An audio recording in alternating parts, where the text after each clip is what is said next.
પંજાબમાં ગાઢ ધુમ્મસને કારણે સર્જાયેલા ગંભીર અકસ્માતમાં મોતને ભેટેલા વાવથરા જિલ્લાના 5 લોકોના મૃતદેહ આજે વતનમાં લવાયા છે। મૃતદેહ પહોંચતાની સાથે જ રાટીલા અને જેતડા અને અછવાડિયા ગામમાં શોકની લહેર છવાઈ ગઈ છે।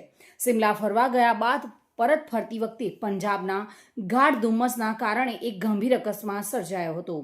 આ અકસ્માતમાં વાવથરા જિલ્લાના કુલ 5 લોકોના કરુણ મોત નિપજ્યા હતા। અકસ્માતમાં અર્જણ રાજપૂત, ભરત રાજપૂત, અનિતા રાજપૂત, જનક રાજપૂત અને સતીશ નામના વ્યક્તિઓના મોત થયા હતા। મૃતકોમાં રાટીલા ગામની એક લેડી પોલીસ કોન્સ્ટેબલનો પણ સમાવેશ થાય છે। આજરોજ અકસ્માતમાં મોતને ભેટેલા તમામ 5 મૃતદેહોને વતન લવાયા હતા।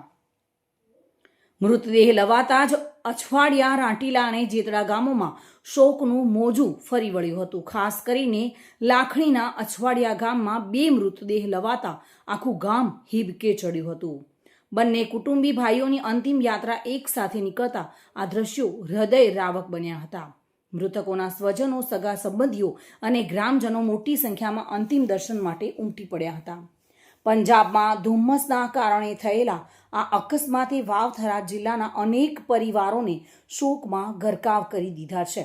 આ દુર્ઘટનાએ ફરી એકવાર માર્ગ સલામતી અને હવામાનની ચેતવણીના મહત્વતા પર ગંભીર સવાલો ઊભા કર્યા છે।